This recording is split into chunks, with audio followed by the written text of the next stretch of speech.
오늘도 저희들에게 복된 안식일을 허락하신 하나님의 귀한 은혜를 생각할 때 너무너무 감사하고, 또한 하나님을 향한 사랑의 마음이 여러분들 심령 가운데 크게 일어나게 되기를 간절히 바랍니다.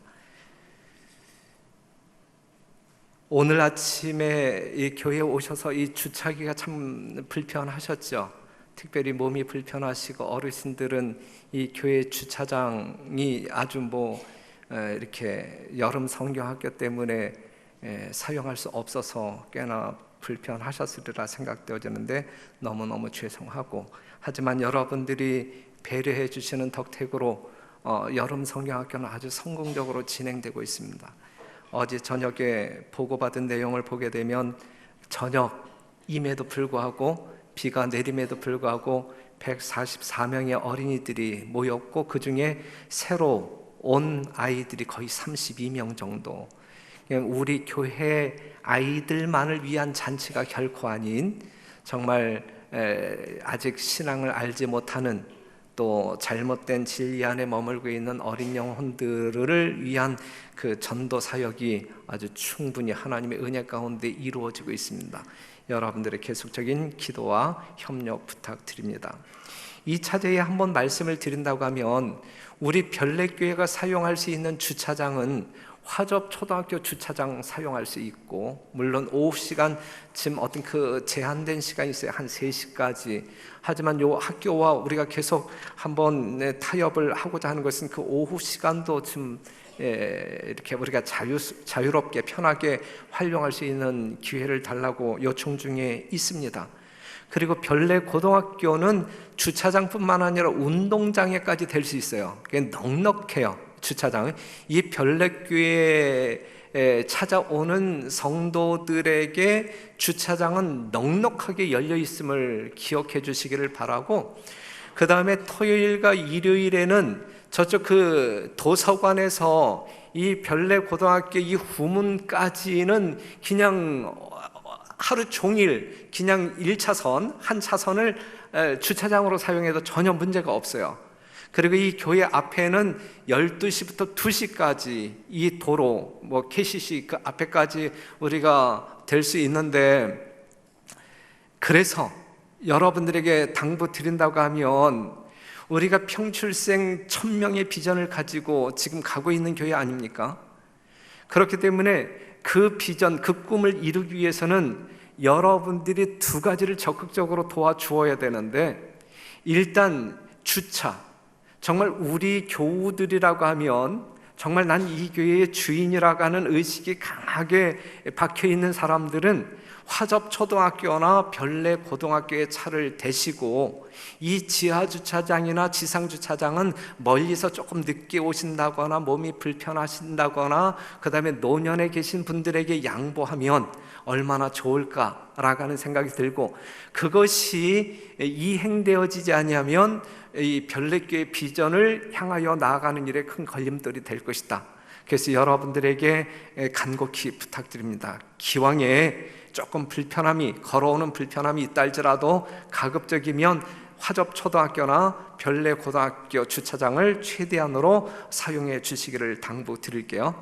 그리고 지금 우리 교회가 이 1000명 평출생 넉넉히 채울 수 있음에도 불구하고 뒤에 오시는 손님이 저 뒤에서 왔다 갔다 하게 되면 교회에 꽉 찼네, 이제 이렇게 생각하고, 주차장 없어서 돌아가시는 분, 교회에 앉을 자리 없어서 돌아가시는 분이 왕왕 생기거든요.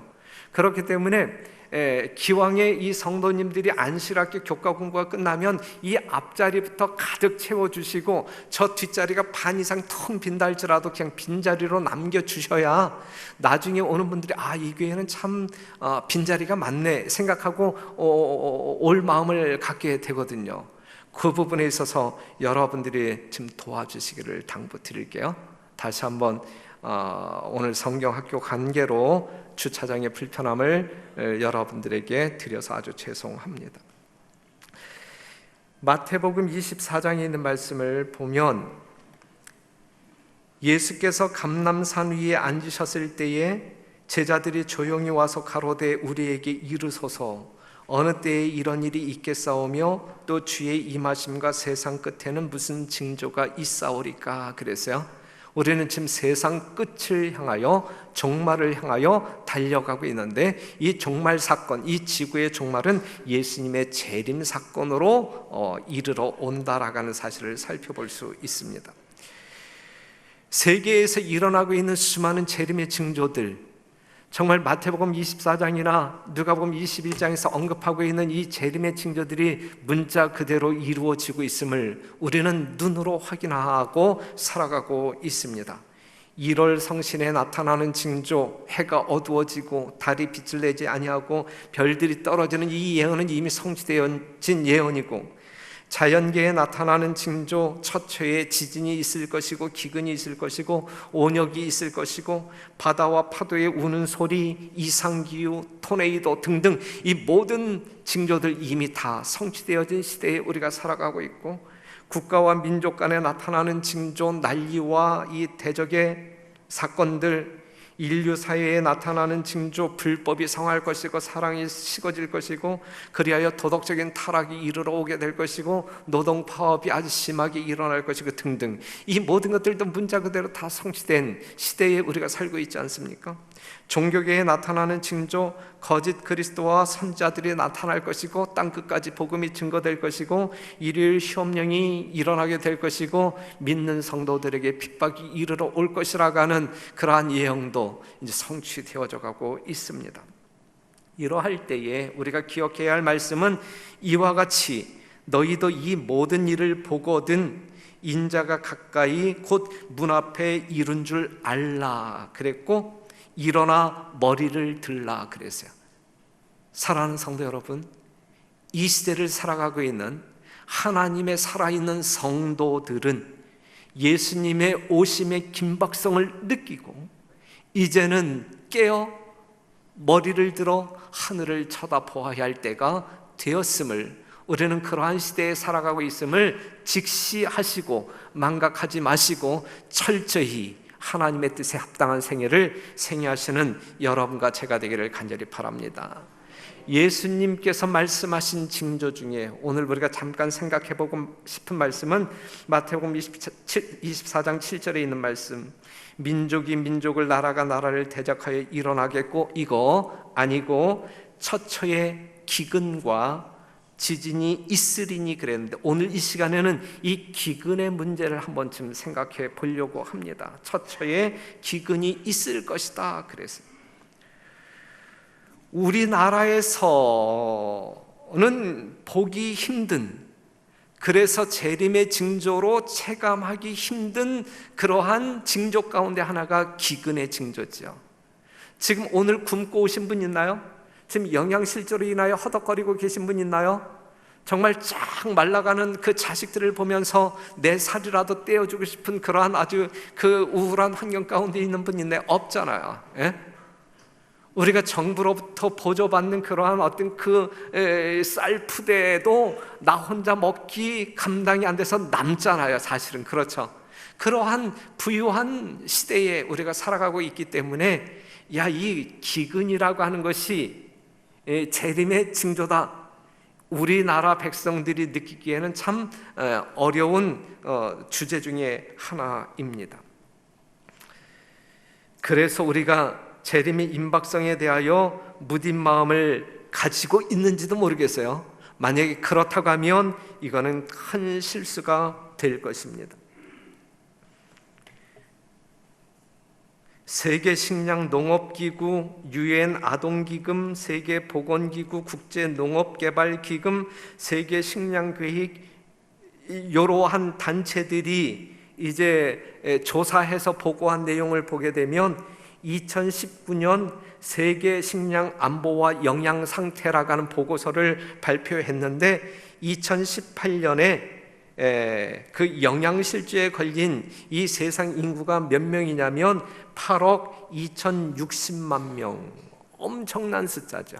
8억 2,160만 명. 그런데 이것이 점차적으로 계속적으로 증가하고 있다라고 하는데 문제가 있습니다. 기근에 관한 징조 하나만 볼지라도 예수님의 재림이 눈앞에 이르러 왔음을 여러분들이 체감적으로 느끼지 못한다 할지라도 분명 이 세상에서 일어나고 있는 일들을 살펴보게 될 때에 예수님의 재림이 심히 임박했음을 우리가 확인할 수 있습니다. 기아로 죽어가는 사람들이 계속 늘고 있는 사실을 눈여겨보아야 할 것입니다. 그런데 아모스 8장 11절에 있는 말씀을 보면 주 여호와께서 가라사대 보라 날이 이를지라, 보라 이러한 날이 이를지라. 어떠한 날이냐면 내가 기근을 땅에 보내리니 양식이 없어 주림이 아니며 물이 없어 가람이 아니요 여호와의 말씀을 듣지 못한 기갈이라. 그러면서 더 나아가서 12절 보게 되면 사람이 이 바다에서 저 바다까지 북쪽에서 동쪽까지 비틀거리며 여호와의 말씀을 구하려고 돌아다녀도 얻지 못하리니 그날에 아름다운 처녀와 젊은 남자가 다 같이 쓰러지리라 그랬어요. 사랑하는 성도 여러분, 오늘날 이 육신적인 우리가 이 땅에서 70년, 80년을 살기 위하여 먹어야 할 양식이 없음으로 말미암아 영양실조에 걸리고 기아 상태에 있는 이 기근도 예수님의 재림의 징조 중에 하나일 뿐만 아니라 성취된 예언임에 틀림이 없는데, 이것보다 더 심각한 기근이 이 성경 예언 가운데 있어요. 보라 날이 이를지라. 기근이에요. 어떠한 기근이냐고요? 이것이 어떠한 기근이냐? 여호와의 말씀을 듣지 못한 기갈이라 그랬어요. 말씀의 기근, 말씀의 기근. 이 말씀으로 오는 이 기근의 현상이 이 교회 안에서 어떻게 일어나고 있냐면 마태복음 15장 8절 이 백성이 입술로는 나를 존경하되 마음은 내게서 멀도다 그랬어요. 사랑하는 성도 여러분, 하나님의 말씀 속에 우리가 살아가고 있지만 하나님의 말씀으로 말미암아 살지 못할 때에 우리의 삶 가운데 나타나는 특징이 뭐냐면 입술로는 하나님을 이야기하고 사랑을 이야기하고 영혼에 대해서 이야기하고 전도에 대해서 강조하는 이야기를 하지만 마음은 내게서 멀다 그랬어요. 이것이 말씀이 부족한 그러한 현상 가운데 하나가 되는 것입니다. 디모데후서 3장 5절 경건의 모양은 있으나 경건의 능력은 부인하는 자니 이 같은 자들에게서 내가 돌아서라. 요거 말씀에 대한 영양실조로 이르러 오는 현상 가운데 하나이거든요. 경건의 모양은 있단 말이죠. 하지만 실제적으로 경건한 사람이 아니란 말이죠. 경건의 모양은 있지만 그 사람이 말하는 행동하는 모든 것들이 예수님의 품성을 나타내고 있지는 않단 말이죠. 이것이 말씀의 기근으로 말미암아 나타나는 현상 가운데, 영적인 현상 가운데 하나가 되는 것입니다. 여러분들의 삶은 어떠합니까? 영적인 풍요를 누리고 있습니까? 영적인 영양실조에 걸리지 않았습니까? 그렇다고 하면 우리의 입술뿐만 아니라 마음도 하나님을 진정으로 찬양해야 될 것이고, 경건의 모양만이 아니라 우리의 언행을 통하여 예수 그리스도의 아름다운 품성을 증거하는 사람들로 살아야 될 것이고, 다른 사람들에게 그렇게 나의 모습이 각인되어져야 될 것입니다.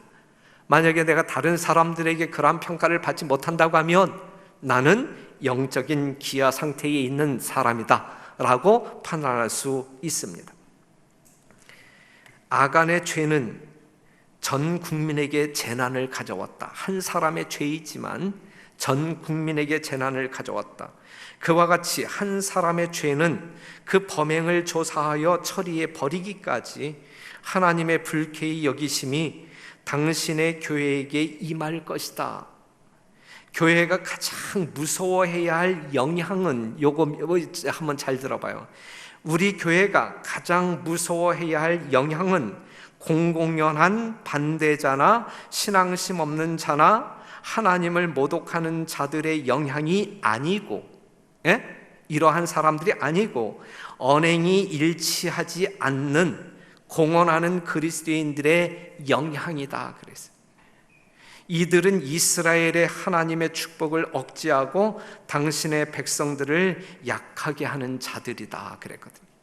우리가 하나님의 말씀으로 말미암는 영양실조에 걸려 있을 때에 나타나는 현상이 경건의 모양만을 지니고 있는 것이고, 입으로만 어떻게 하는 것이고, 결국은 언행일치가 되지 아니하는 신앙 때문에 이 교회가 이제 쪽박 찬단 이야기거든요. 사실은 한 사람 때문에, 소수의 사람 때문에 전 국민에게 재단을 가져온 것처럼, 우리 한 사람의 부주의 때문에, 하나님의 말씀으로 인한 삶의 변화가 없는 그러한 생애 때문에 하나님의 교회가 재난을 받게 될 것이다 라고 하는 말씀입니다.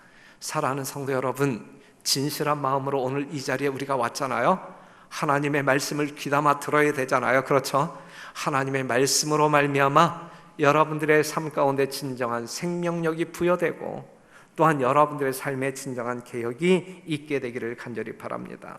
우리 하나님의 경고는, 말씀으로 말미암는 경고는 이 같은 자들에게서 돌아서라 그랬어요.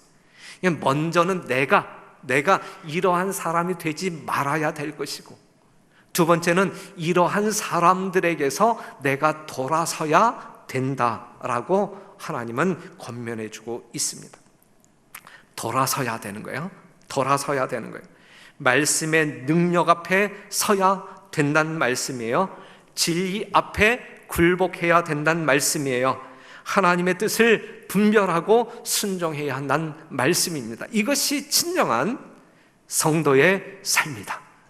이것이 진정한 교인의 삶이다 라고 하는 사실을 꼭 기억하고 이렇게 살고자 결심하는 여러분과 제가 되기를 간절히 바랍니다. 예수님의 재림은 진짜 심히 임박했다, 아무리 강조해도 지나치지 않는다 이거예요. 만일 재림 성도들이, 여러분들이에요, 만일 재림 성도들이 1844년의 대실망 후에 셋째 천사의 기별을 받아들이고 성령의 능력으로 그 기별을 세상에 선포하고 그들의 믿음을 굳게 지키고 하나님의 섭리를 따라 길이 열리는 대로 연합하여 나아갔다면 저들은 하나님의 구원을 보게 되었을 것이다. 언제? 과거에, 그 시점에 주님께서는 저들의 노력에 크게 역사하셨을 것이며 사업은 이미 마쳐지고 그리스도께서는 이미 오셔서 당신의 백성들에게 상급을 주셨을 것이다. 그러나 실망 후에 생긴 의심과 불안의 기간 동안에 많은 재림 신도들이 저들의 믿음을 버렸다. 이처럼 사업은 방해를 받고 세상은 어둠 속에 빠지게 되었다. 만일 모든 재림 성도들의 무리가 하나님의 계명과 예수님의 믿음으로 연합하였다면 우리의 역사는 얼마나 크게 달라졌을까?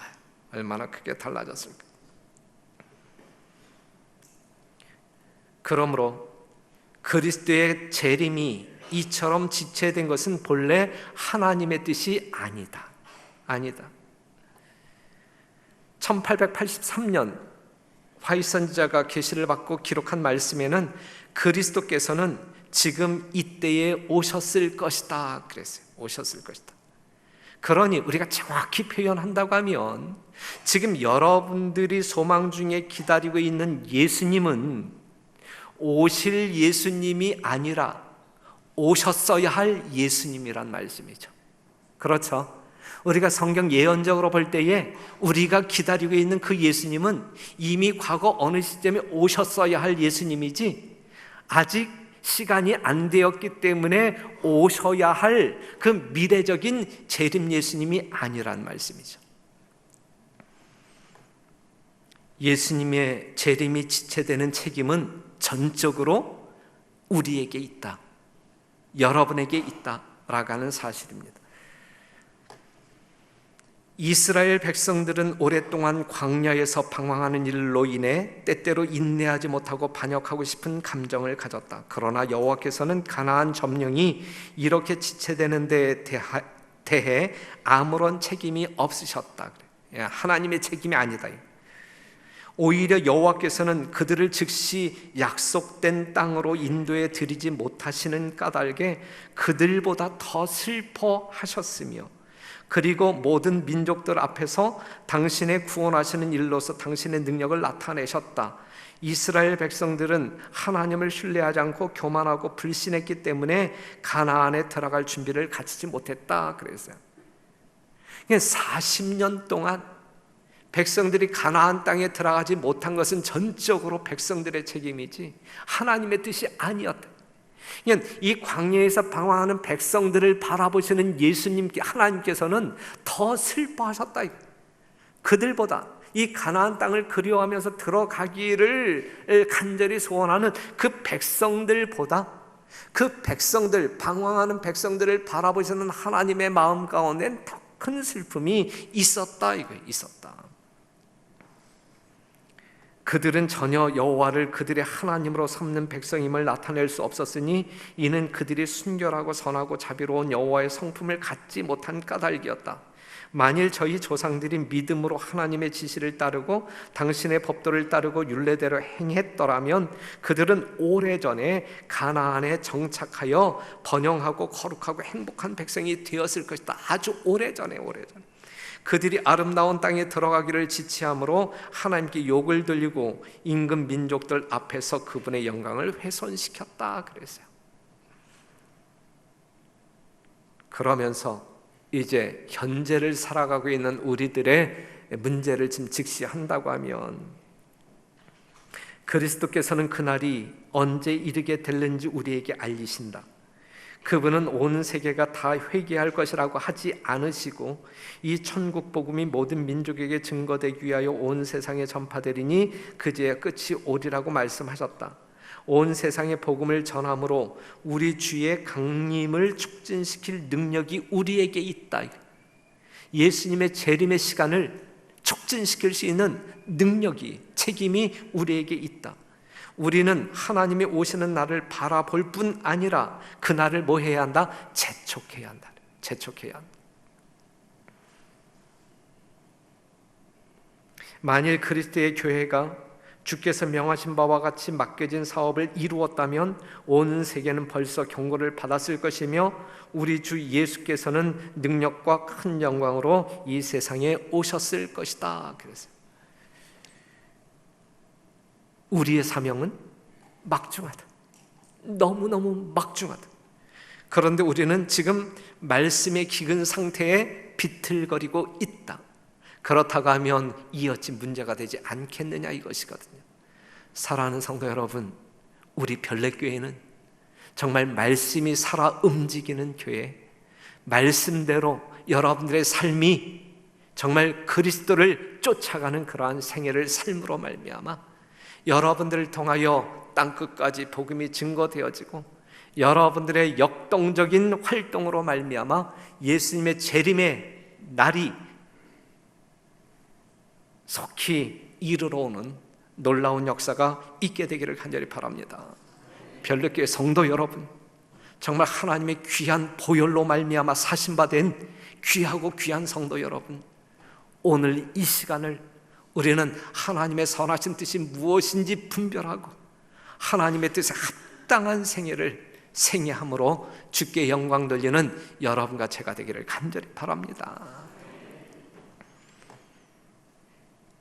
우리에게 부흥과 개혁이 필요합니다. 우리가 성경 역사를 보게 되면 이 개혁의 왕 하게 되면 이 요시야라고 하는 왕을 지금 살펴볼 수가 있어요. 그런데 이 요시야 왕이 등장하여 이 백성들을 개혁하기 전에 약 1세기 전에 어느 왕이 있었냐면 히스기야 왕이 있었어요. 히스기야 왕. 유월절을 지키는 동안에 가르치는 제사장들로 하여금 날마다 백성들에게 율법책을 읽어주도록 명하셨고 제정한 왕이었어요. 전무후무한 왕이었어요. 그들의 율법 준수로 인해 번영이 어느 정도였는지 우리는 성경을 통하여 확인할 수 있습니다. 열왕기하 18장 1절 이스라엘 왕 엘라의 아들 호세아 3년에, 그냥 북방 이스라엘의 왕 호세아 3년에 유다 왕 아하스의 아들 히스기야가 왕이 되니 그랬고, 5절에 있는 말씀 보면 히스기야가 이스라엘 하나님 여호와를 의지하였는데 그의 전후 유다 여러 왕 중에 그러한 자가 없었으니, 아주 대단한 훌륭한 왕이죠. 6절, 곧 저가 여호와께 연합하여 떠나지 아니하고 여호와께서 모세에게 명하신 계명을 지켰더라. 이것이 성공적인 훌륭한 왕이었어요. 이러한 왕 치세하에 있었던 백성들은 다 영적으로 흔들림이 없었고 또한 국가적인 번영을 경험했습니다. 호세아의 치세 제3년에 선한 왕 히스기야는 유다를 통치하기 시작하자마자 재빨리 예루살렘에서 수행하던 성전 봉사의 일대 개혁을 일으켰다. 6월절 절기를 준비하고 이 절기에 히스기야는 기름 부음을 받은 왕으로서 자기가 다스리는 유다와 베냐민 지파뿐만 아니라 모든 북방 지파들도 똑같이 초청하여 하나님의 말씀을 가르쳤다. 그런데 그 후에 므낫세라고 하는 왕이 등장해요. 므낫세. 하지만 므낫세는 다윗의 길을, 법도를 버리고 히스기야, 자기 선조의 왕 이 히스기야가 행했던 모든 것들을 다 포기합니다. 하나님의 법을 던져버려요. 그래서 그의 치세 동안 부주의한 태만으로 율법책을 잃어버렸고 백성들은 하나님의 말씀을 들을 기회가 없었고, 그러므로 그들은 영적으로 큰 어려움, 어둠 가운데 빠지게 돼요. 이제 이러한 시절 1세기가 지난 다음에 누가 등장하는 것이냐면 요시야 왕이 등장합니다. 요시야 왕이 등장하면서 가장 먼저 했던 일이 뭐냐면 거룩한 성전을 보수하는 일이었어요. 거룩한 성전을, 요시야 왕의 계획에 따라 성전 건물을 광범위하게 이제 수리하는 도중에 대제사장 힐기야에 의하여 뭐가 발견되어져요? 하나님의 말씀, 성경, 율법서가 발견되어집니다. 그래서 이 율법서가 왕에게 전달이 돼요. 왕에게. 대제사장 힐기야가 서기관 사반에게 이르되 내가 여호와의 전에서 율법책을 발견하였노라.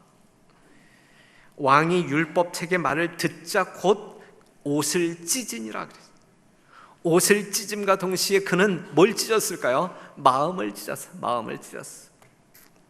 그리고 열왕기하 23장 1절에 있는 말씀을 보면 왕이 보내어 유다와 예루살렘의 모든 장로를 자기에게 모으고 이에 여호와의 전에 올라가매 유다 모든 사람과 예루살렘 거민과 제사장들과 선지자들과 모든 백성이 물론 노소하고, 여러분들처럼 말이죠, 다 왕과 함께 앉으라. 왕이 여호와의 전 안에서 발견한 언약책의 모든 말씀을 읽어 무리의 귀에 들리고, 3절 다 같이 시작. 왕이 대위에 서서 여호와 앞에서 언약을 세우되 마음을 다하고 성품을 다하여 여호와를 순종하고 그 계명과 법도와 율례를 지켜 이 책에 기록된 이 언약의 말씀을 이루게 하리라 하매 백성이 다 그 언약을 쫓기로 하니라 그랬어요. 사랑하는 성도 여러분, 이러한 역사가 매 안식일마다 우리 별내교회에서 일어나야 할 역사 아니겠습니까? 하나님의 말씀이 선포되어지고 우리가 이 말씀대로 하나님을 쫓아가자, 이렇게 담임 목사가 호소할 때에 백성들은 아멘함으로 말미암아 쫓아가기로 언약하는 이 역사가, 그리하여 하나님의 아름다운 뜻에 합당한 진정한 부흥과 개혁이 이 교회에서 일어나는 것이 하나님께서 보기를 원하는 것이고, 이 시대에 우리가 세상 사람들에게 보여주어야 할 사건이 될 것입니다. 사랑하는 성도 여러분, 말씀을 찾는 역사가 우리 중에 일어나야 합니다. 읽지 않던 사람들이 이제 성경 읽기를 시작해야 할 때가 있다고 하면 지금이어야 되고, 사보지 않던 자가 이제는 서점에 가서 성경책을 사서 보아야 되고, 시간을 내지 않던 자가 시간을 만들어서 성경을 읽어야 되고, 소홀히 하던 예언 연구를 열심히 해야 할 때가 있다고 하면 지금 아니겠느냐. 말씀의 기근으로 말미암아 비틀거리며 사시겠습니까? 하나님의 거룩한 말씀, 정말 여러분들이 1년 동안 몇 번이나 통독하는지 모르지만, 또한 여러분들이 하나의 성경절을 읽을 때에 그 의미의 진정성을 깨닫고 여러분들의 삶의 변화를 일으킬 만한 에너지를 얻는지 참 궁금한데, 분명한 사실은 하나님의 말씀을 찾아야 돼. 하나님의 율법이 뭐 하다가, 성전을 수리하다가 어디에서 발견되었어요? 하나님의 성전에서 발견되었습니다. 성전 안에 잃어버린 성경이 있다는 이야기. 우리가 성경을 드나들고 있지만 하나님의 말씀을 듣지 못하고 그냥 지나쳐버리는 경우들이 많다는 이야기예요. 성도 여러분, 하나님의 말씀을 어디에서 발견하자? 성전에서 발견하자. 하나님의 성전에서 말씀을 듣자. 하나님의 말씀을 듣고 진정한 개혁을 이 성전 안에서 이룩하자. 영적인 경건의 부흥과 개혁이 필요합니다. 그런데 이것은 오직 말씀을 통해서만 이르러 온다라고 하는 사실을 기억하게 되시기를 간절히 바랍니다.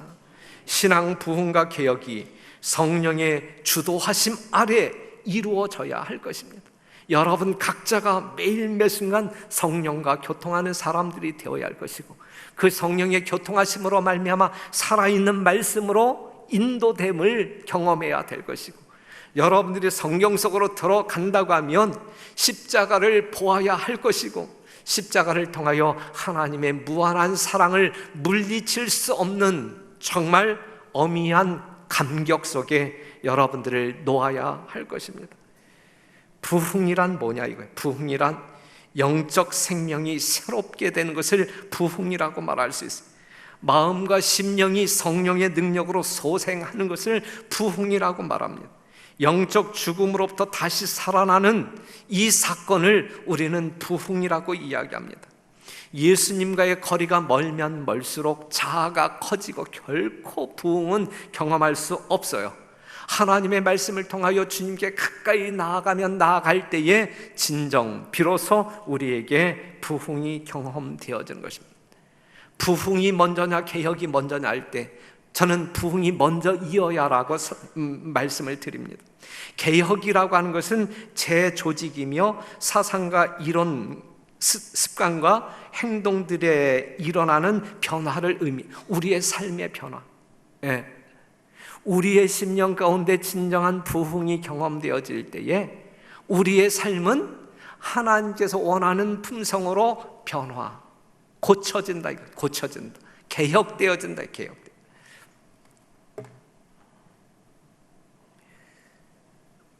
무디라고 하는 사람이 자기 성경 맨 앞 페이지에다가 이렇게 기록을 했어요. 이 성경이 너를 죄로부터 지켜줄 것이다. 그렇지 않으면 죄가 너를 이 책에서 멀리 떨어져 있게 할 것이다. 그랬어요. 사랑하는 성도 여러분, 이 성경만이 여러분들로 하여금 죄로부터 지켜줄 수 있는 하나님의 능력이 될 것입니다. 만약에 죄가 우리의 심령을 정복하게 된다고 하면 이 성경에 관심이 없는 사람들로 지나가게 될 것이죠. 매일의 삶 가운데에서 하나님의 말씀을 묵상하십니까? 최소한 하루에 한 페이지 이상이라도 성경을 보고 계십니까? 휴대폰을 통하여 듣는 거 말고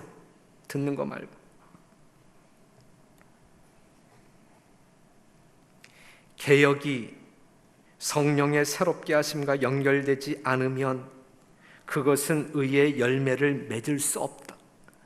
의의 열매를 맺기 위해서 우리에게 전적으로 필요한 성령 하나님과의 연합 너무너무 중요해요. 너무너무 요긴해요. 성령의 새롭게 하심과 우리의 부흥과 직결되지 아니하면 의의 열매, 변화를 경험할 수 없다. 교회에 성령을 부어주시는 일이 마치 미래에 있을 것처럼 고대하고 있다. 그러나 그것을 지금 받는 것은 교회의 특권이다. 그것을 구하고 그를 위해 기도하고 그것을 믿으라. 우리는 반드시 그것을 받아야 한다. 하늘은 늦은 비를 주기 위하여 기다리고 있다.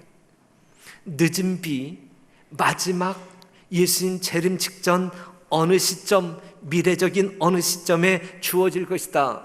이렇게 생각하는 것은 영적으로 손해보는 사람들의 마음이에요.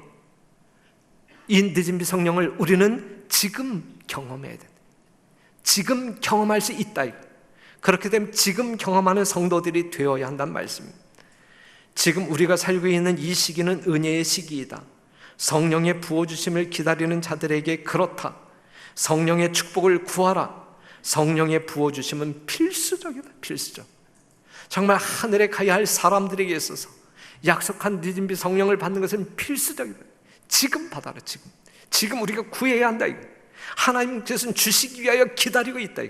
기다리고 있음에도 불구하고 우리가 구하지 않기 때문에 안 주신다. 사랑하는 성도 여러분, 성령의 역사 없이 우리는 의의 열매를 맺을 수가 없어요. 우리의 삶이 죄의 습관으로부터 자유함을 얻을 수가 없어요. 오직 성령의 역사로 말미암아 여러분들의 노력, 어떤 그 애씀으로 말미암아 여러분들의 삶이 변화되는 것이 아니라 여러분들이 구하는 성령의 역사로 말미암아 여러분들의 심령이 부흥될 뿐만 아니라 삶이 변화될 수 있다는 이야기예요. 부흥이 경험되어지고 개혁이 경험되어질 수 있다는 이야기예요. 이 성령을 오늘 체험하자. 내일로 미루지 말고 오늘 달라고 기도하고 오늘 응답받음으로 말미암아 늦은 비에 충만한 여러분과 제가 되기를 간절히 바랍니다.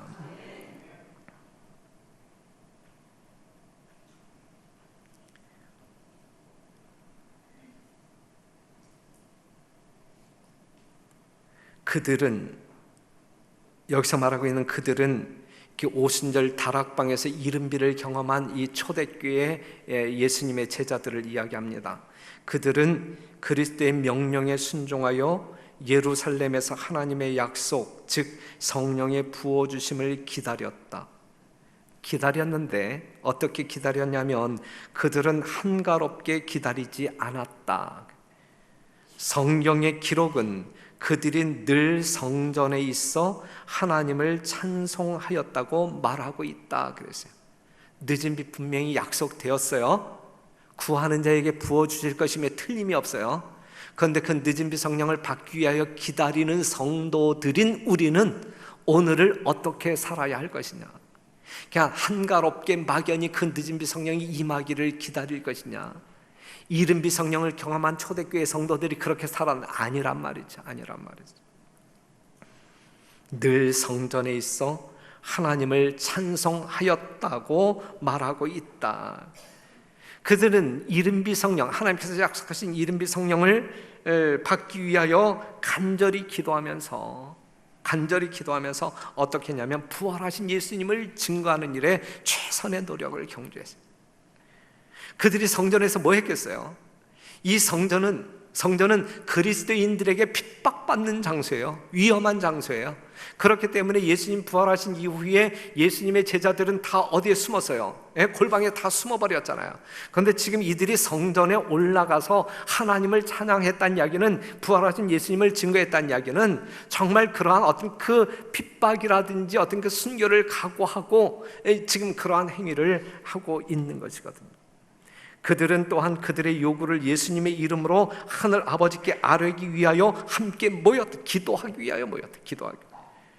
사도행전 4장 31절 보게 되면 빌기를 다음에 모인 곳이 진동하던 기도의 응답을 받음으로 말미암아 하나님의 능력을 체험한 제자들의 모습을 볼 수 있어요. 제자들은 허락이 성취되기를 기다리면서 참된 회개로 그들의 믿음을 겸손하게 하고 그들의 불신을 자복하였다 그래. 그들이 그리스도의 순결하고 거룩한 생애를 명상할 때에 만일 그들의 생애로 그리스도의 품성의 아름다움을 증거할 수 있다면 너무나 힘들어서 못할 수고가 없고 너무나 커서 못할 희생이 없다는 것을 느꼈다. 이거 당시 이른비 성령을 기다리는 성도들의 모습이었어요. 정말 그리스도의 생애를 명상할 때에 그들의 생애로 그리스도의 품성의 아름다움을 증거할 수 있다면 너무 힘들 것도 없고 수고도 없고 못할 희생도 없고 이러한 마음으로 신앙생활하게 될 때에 얼마나 멋있는, 그렇기 때문에 그들이 이른비 성령을 경험하고 땅끝까지 복음을 증거하는 일에 성공적인 하나님의 종들로 쓰임받지 않았습니까? 오늘 우리들의 모습이, 오늘 이 시대를 살아가고 있는 우리들의 모습이 이렇다고 하면 늦은비 성령 임할 것이고 예수님 재림 속히 임하게 될 것이고 우리는 이 땅이 아닌 하늘에서 살게 될 것이고, 이것이 과거에 이미 일어났어야 할 사건임에도 불구하고 지금까지 지연되고 있다라는 사실은 우리에게도 슬픈 일이지만 하나님께는 더 슬픈 사건이 진행되고 있다, 이것입니다. 모든 불화와 최상권을 잡고자 하는 모든 욕망을 버리고 그들은 그리스도인적 우위로 모두 친밀해졌다. 모든 성도들이 정말 네 것 내 것 가리지 않냐고 그냥 이렇게 상통할 수 있는 친밀함을 그들은 가지게 되었다, 이것이거든요. 사랑하는 성도, 어떠한 일로든 교회 안에서 성도 간의 불화한 잡음이 결코 이 담임 목사의 귀에 들리지 않았으면 좋겠어요. 담임 목사 욕하는 소리는 들려도 상관없어. 하지만 교인들끼리 뭔가 이렇게 싸움이 있네, 뭔가 마음이 불편하네, 이러한 어떤 그 참 듣기 힘든 이러한 잡음이 저에게는 들리지 않았으면 좋겠어요. 제발 부탁드리는데, 여러분들과 서로 싸우려면 그거 싸움 멈추시고 담임 목사에게 도전해서 담임 목사와 싸웁시다. 그래서 우리 교회는 정말 모든 성도들이 그리스도인적 우위로, 사랑으로 아주 친밀도가 아주 높아지는, 그래서 정말 별내교회야말로 하늘에서 사는 천사들과 같고 이곳이야말로 천국 같다라고 하는 그러한 별명을 들을 수 있는 여러분과 제가 되기를 간절히 바랍니다. 이 시대에 별내교회에 뭐가 필요하다고요? 부흥이 필요하고 개혁이 필요합니다. 이것은 우리가 어디로 돌아갈 때 가능해요? 말씀으로 돌아갈 때 가능해요. 우리가 말씀으로 온전히 돌아가기 위해서는 성령 하나님과 연합할 때에 말씀 속으로 들어갈 수 있고, 말씀 속에서 누구를 만날 수 있냐면 예수님을 만날 수 있고, 예수님을 만나게 될 때 우리는 부흥과 개혁을 비로소 경험할 수 있는 거예요.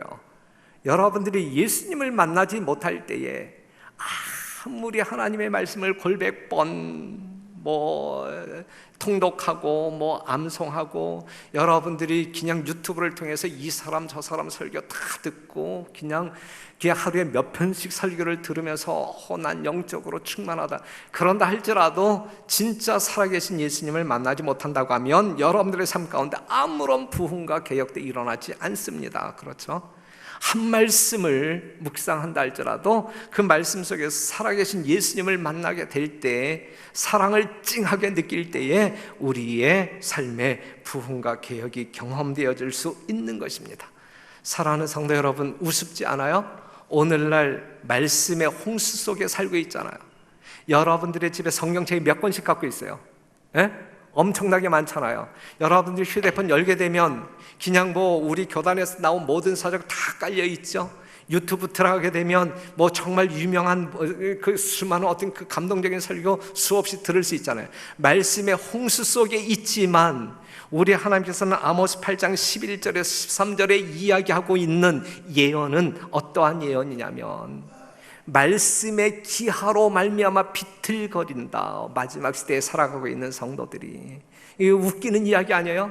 모순 아니에요? 모순? 이 말씀이 진정 무슨 말씀인지 이해하시고 정말 말씀으로 인한 기근을 경험하지 마시고 정말 말씀의 풍요를 누리면서 여러분들의 영적인 부흥과 개혁이 충만히 경험되어지기를 간절히 바라면서 말씀을 마치겠습니다.